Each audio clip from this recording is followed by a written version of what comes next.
1월 4일 저희들에게 주시는 하나님 말씀 예레미야 애가 2장 11절로 22절까지 말씀입니다.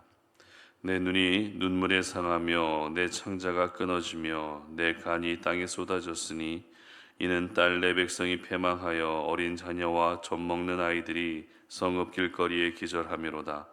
그들이 성읍 길거리에서 상한 자처럼 기절하여 그의 어머니들의 품에서 혼이 떠날 때에 어머니들에게 이르기를 곡식과 포도주가 어디 있느냐 하도다.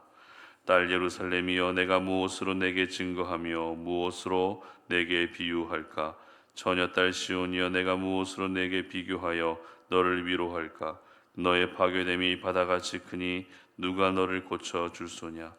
내 선지자들이 내게 대하여 헛되고 어리석은 묵시를 보았으므로 내 죄악을 드러내어서 네가 사로잡힌 것을 돌이키지 못하였도다. 그들이 거짓 경고와 미혹하게 할 것만 보았도다. 모든 지나가는 자들이 다 너를 향하여 박수치며 딸 예루살렘을 향하여 비웃고 머리를 흔들며 말하기를 온전한 영광이라, 모든 세상 사람들의 기쁨이라 일컫던 성이 이 성이냐 하며, 내 모든 원수들은 너를 향하여 그들의 입을 벌리며 비웃고 이를 갈며 말하기를 우리가 그를 삼켰도다. 우리가 바라던 날이 과연 이 날이라. 우리가 얻기도 하고 보기도 하였다 하도다. 여호와께서 이미 정하신 일을 행하시고 옛날에 명령하신 말씀을 다 이루셨으며 긍휼히 여기지 아니하시고 분노들이사 원수가 너로 말미암아 즐거워하게 하며 내 대적자들의 뿔로 높이 들리게 하셨도다. 그들의 마음이 주를 향하여 부르짖기를 딸 시온의 성벽아, 너는 밤낮으로 눈물을 강처럼 흘릴지어다. 스스로 쉬지 말고 내 눈동자를 쉬게 하지 말지어다. 초저녁에 일어나 부르짖을지어다. 내 마음을 주의 얼굴 앞에 물 쏟듯 할지어다. 각 길 어귀에서 주려 기진한 내 어린 자녀들의 생명을 위하여 주를 향하여 손을 들지어다 하였도다. 여호와여, 보시옵소서. 주께서 누구에게 이같이 행하셨는지요? 여인들이 어찌 자기 열매 곧 그들이 낳은 아이들을 먹어오며 제사장들과 선제자들이 어찌 주의 성소에서 죽임을 당하오리이까? 늙은이와 젊은이가 다 길바닥에 엎드러져 싸우며 내 처녀들과 내 청년들이 칼에 쓰러졌나이다. 주께서 주의 진노의 날에 죽이시되 긍휼히 여기지 아니하시고 도륙하셨나이다. 주께서 내 두려운 일들을 사방에서 부르시기를 절기 때 무리를 부름같이 하셨나이다. 여호와께서 진노하시는 날에는 피하거나 남은 자가 없나이다. 내가 낳아 기르는 아이들을 내 원수가 다 멸하였나이다. 아멘. 지금도 늦지 않았습니다 라는 제목으로 오늘 아침 말씀 전합니다. 늦었다고 생각할 그때가 가장 빠른 때다라는 이야기를 들어보셨을 겁니다. 늦었다고 생각할 수밖에 없는 자기만의 이유들이 있을 겁니다. 어떤 분들은 나이가 이유가 될 수 있고, 또 어떤 분들은 시간이 이유가 될 수 있습니다. 또 지금 내 상황이, 내가 지금 겪고 있는 그런 상황이 이유가 될 수도 있습니다. 2024년 수능 지원자 중에 84세이신 김정자 할머니가 계십니다.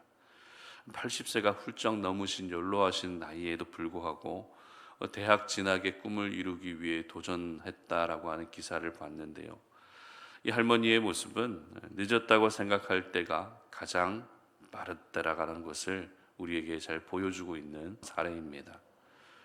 우리는 자기만의 이유 때문에 나는 이미 늦었어, 지금 뭘 할 수 있겠어, 이제 끝났어 라고 하는 그런 생각을 가지고 자포자기할 때가 있습니다. 하지만 오늘 본문은 신앙 안에서는 지금도 늦지 않았다라는 것을 분명하게 보여주고 있습니다. 그렇다면 무엇이 늦지 않은 것일까요? 어떤 것이 늦지 않은 것일까요? 그것은 바로 하나님께 다시 돌이키는 것입니다. 예레미야는 애가를 부르면서 단순히 슬퍼하고 있지만 않았습니다. 울고만 있지 않았습니다. 예레미야는 비록 짧은 애가를 부르지만 이 눈물의 노래를 통해서 분명하게 전하고자 하는 메시지가 있었는데, 그 메시지가 바로 다시 하나님께 돌이켜야 한다라는 것이었습니다. 그런데 하나님께 다시 돌이켜야 한다는 이 메시지를 전하기 전에 다시 한번 예루살렘의 참상을 이야기하고 있는데요. 11절 하반절 말씀 보시기 바랍니다. 이는 딸 내 백성이 패망하여 어린 자녀와 젖 먹는 아이들이 성읍 길거리에 기절함이로다. 아멘. 어떤 참상이었습니까? 어린 자녀들에게 들이닥친 환난이었습니다. 어린 자녀들이 성읍 길거리에 기절해 내동댕이 쳐 있을 정도로 그 참상은 말로 표현하기 어려울 정도였습니다. 그리고 12절 말씀 보시기 바랍니다. 그들이 성읍 길거리에서 상한 자처럼 기절하여 그의 어머니들의 품에서 혼이 떠날 때에 어머니들에게 이르기를 곡식과 포도주가 어디 있느냐 하도다. 그 아이들이 어떻게 됐다고요? 길거리에 기절한 아이들이 엄마의 품에서 결국 죽었다라는 것입니다. 그런데 죽어가는 그 아이들의 입에서 나오는 말이 더 가슴 아픈 말이었는데요. 곡식과 포도주가 어디 있나요? 곡식과 포도주가 어디 있나요? 무슨 말입니까? 엄마, 배고파요. 이 말을 하며 수많은 어린 자녀들이 엄마의 품에서 죽어갔다는 것입니다. 심지어 하나님의 백성들이 멸망하는 것을 보며 모든 원수들이 비웃기까지 했다라고 기록하고 있습니다. 16절 말씀도 보도록 하겠습니다. 내 모든 원수들은 너를 향하여 그들의 입을 벌리며 비웃고 이를 갈며 말하기를 우리가 그를 삼켰도다. 우리가 바라던 날이 과연 이 날이라. 우리가 얻기도 하고 보기도 하였도다 하도다. 아멘. 여러분, 이것이 바로 예루살렘의 참상이었습니다. 이것이 바로 예루살렘의 비참함이었습니다. 성전도 불타고 성벽도 무너지고 힘 좀 쓴다는 장정들은 모두 포로로 끌려가고 남아있는 어린 자녀들은 배고프다라고 하는 이 외마디 말을 남기며 죽는 그 모습을 보며 원수들은 또 비방하고 있고 이와 같은 모든 상황들이 지금 예루살렘의 모습이었던 것입니다. 이 정도면 완전한 절망이라고 할 수 있습니다. 이 정도면 게임이 끝난 것입니다. 하지만 예레미야는 이 참상과 절망을 전한 채 말씀을 끝내지 않았습니다. 예레미야는 예루살렘이 겪고 있는 이 참상과 함께 다시 하나님께 돌이켜야 한다라고 하는 이 귀한 메시지를 전했던 것입니다. 18절 말씀 보시기 바랍니다. 그들의 마음이 주를 향하여 부르짖기를 딸 시온의 성벽아 너는 밤낮으로 눈물을 강처럼 흘릴지어다. 스스로 쉬지 말고 내 눈동자를 쉬게 하지 말지어다. 아멘. 밤낮으로 눈물을 강처럼 흘려야 한다는 것입니다. 눈동자를 쉬게 하지 말고 내가 지금 흘리고 있는 눈물처럼 하나님 앞에서 너희들도 역시 울어야 한다는 것입니다. 그리고 19절 말씀도 봅니다. 초저녁에 일어나 부르짖을지어다. 내 마음을 주의 얼굴 앞에 물쏟듯 할지어다.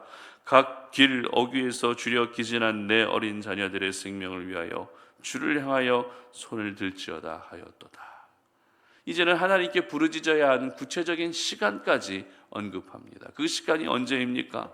초저녁이라고 하는 그 시간에 하나님께 부르짖어야 한다는 것입니다.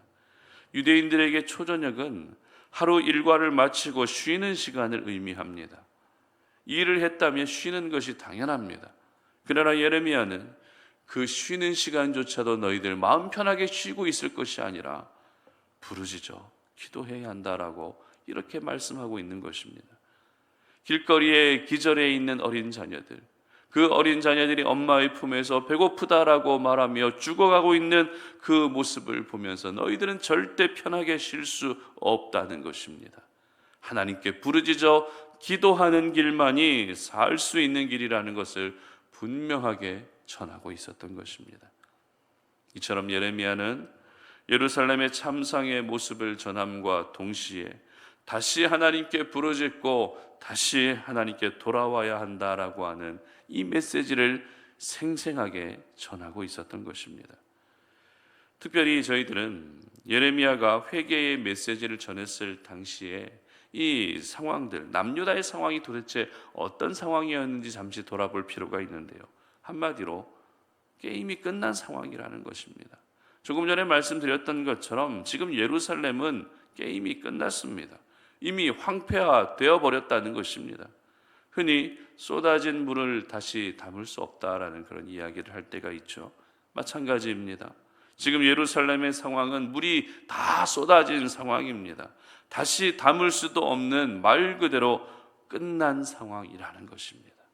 그렇다면 이렇게 다 끝난 상황에서 예레미야가 왜 하나님께 부르짖어야 한다고 했을까요? 이미 게임은 끝났는데, 이미 모든 것은 끝났는데 왜 쉬지 말고 눈물 흘리며 기도해야 된다라고 말하고 있는 것입니까? 그 이유는 지금도 늦지 않았기 때문입니다. 모든 사람들은 끝났다라고 생각하고 있겠지만 지금이라도 회개하고 돌이키면 하나님은 다시 회복시켜 주신다는 것을 알고 있었기 때문에 그렇게 메시지를 전했던 것입니다. 그렇습니다. 우리는 쏟아진 물을 다시 담을 수 없습니다. 그러나 하나님은 쏟아진 물을 얼마든지 다시 담을 수 있는 분이십니다. 우리는 끝났다라고 생각해도 하나님은 끝나지 않았습니다. 우리는 늦었다라고 생각해도 하나님에게는 늦었다라는 것은 없습니다. 유다 백성들에게는 예루살렘의 멸망이 끝으로 여겨졌겠지만 하나님에게는 끝이 없습니다. 하나님에게는 언제나 시작만 있을 뿐입니다. 그러므로 지금도 늦지 않았다는 것을 오늘 이 아침에 기억할 수 있었으면 좋겠습니다. 우리는 새해가 시작되면 작년에 해결하지 않았던, 작년에 해결되지 못했던 부분을 마무리하기보다 새롭게 시작된 새해에 더 집중하게 됩니다. 지금에 와서 작년에 있었던 그런 일들을 내가 다시 생각해 볼 이유가 있겠어라고 그렇게 생각한다라는 것이죠. 새해에 집중하는 것 물론 중요합니다.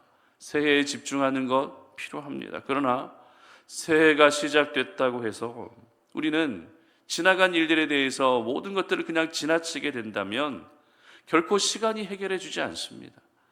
새해가 시작됐다고 해서 이미 늦었지, 지금에 와서 뭘, 이런 생각을 하지 않았으면 좋겠습니다. 물론 새해를 바라보고 새해의 소망을 가지고 살아야 되는 부분도 필요하지만 하나님의 사람들은 아직 해결되지 못했던 지나간 일들에 대해서 늦었다라고, 끝났다라고 그렇게 생각하면 안 된다라는 것입니다. 하나님의 사람은 하나님의 관계뿐만 아니라 사람들과의 관계에서도 분명하게 끊고 맺음이 중요합니다. 따라서 하나님과의 관계에서는 아직도 회개하지 못한 부분들을 회개할 수 있어야 되고, 사람들과의 관계 속에서는 아직도 풀어지지 않은 오해와 상처를 풀 수 있어야 하는 것입니다. 늦었다라고 생각하는 것은 내 생각일 뿐, 하나님의 시간 안에서 늦었다고 생각하는 그 시간이 바로 가장 빠른 시간입니다. 예레미야는 눈물의 선지자입니다. 눈물이 많다는 것은 단순히 예레미야가 감수성이 풍부한 사람이라는 그런 의미가 아닙니다. 눈물이 많다는 것은 하나님의 마음을 가지고 있다라는 것이죠. 그리고 하나님의 마음을 가지고 있다라는 것은 하나님이 어떤 분이신지 알고 있다라는 의미입니다. 그렇습니다. 예레미야는 하나님을 잘 알고 있었습니다. 그래서 지금도 늦지 않았다는 것도 알고 있었고, 백성들에게 다시 돌이켜야 한다라는 말씀을 전할 수 있었던 것입니다. 마태복음 20장 말씀을 보게 되면 천국을 포도원 주인에게 비유하는 말씀이 나옵니다. 하루에 한 데나리온씩 약속하고 아침부터 품꾼들이 포도원에서 일을 합니다. 그런데 제3시, 제6시, 제9시, 제11시에도 다른 품꾼들을 포도원으로 불러서 일을 하게 합니다. 그리고 똑같이 하루 일당을 공평하게 모든 사람들에게 나누어 줍니다.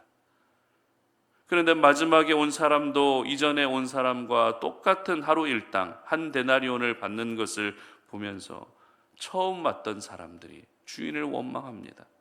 그러자 주인이 어떻게 이야기합니까? 처음에 온 자나 마지막에 온 자나 똑같이 주는 것이 바로 나의 뜻이다라고 하는 이런 이야기를 합니다. 여기서 저희들은 마지막 11시에 온 사람들의 마음을 생각해 볼 필요가 있습니다. 그들이 어떤 생각을 했을까요?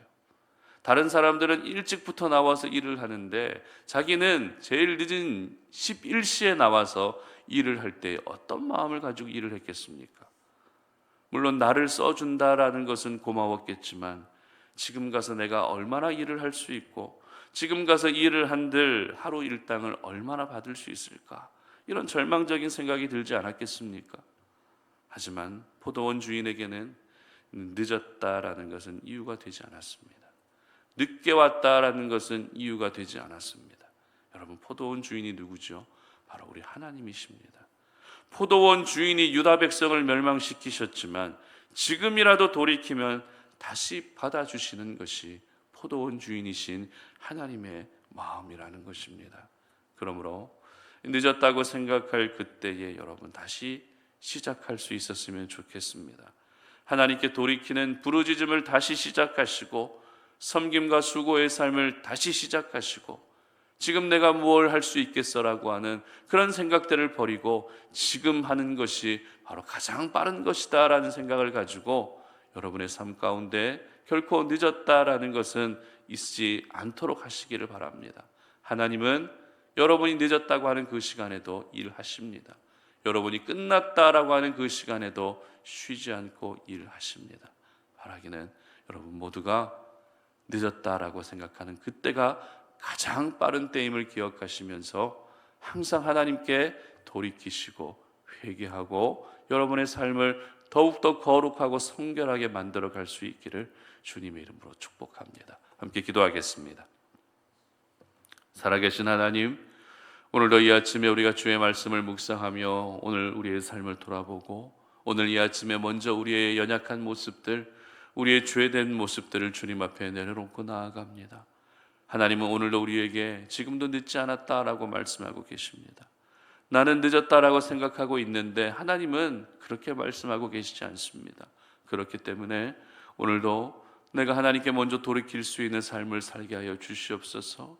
하나님이 우리에게 말씀하신 그 삶을 살지 못하고 내 뜻과 내 마음대로 살아갔던 부분들 이 시간에 돌이키며 지금이라도 내가 돌이켰을 때 그것을 하나님이 기뻐하시고 받아주신다라는 것을 기억하며 나아갈 수 있는 저희들 되게 하여 주시옵소서. 다시는 우리의 생각 가운데에서 지금 늦었어, 지금은 아무것도 할 수 없어 라고 하는 이런 절망적인 생각들을 내려놓을 수 있게 하시고 지금이라도 한다면 하나님이 일하신다라고 하는 소망의 생각들을 가지고서 오늘 이 하루를 살아갈 수 있도록 도와주시옵소서.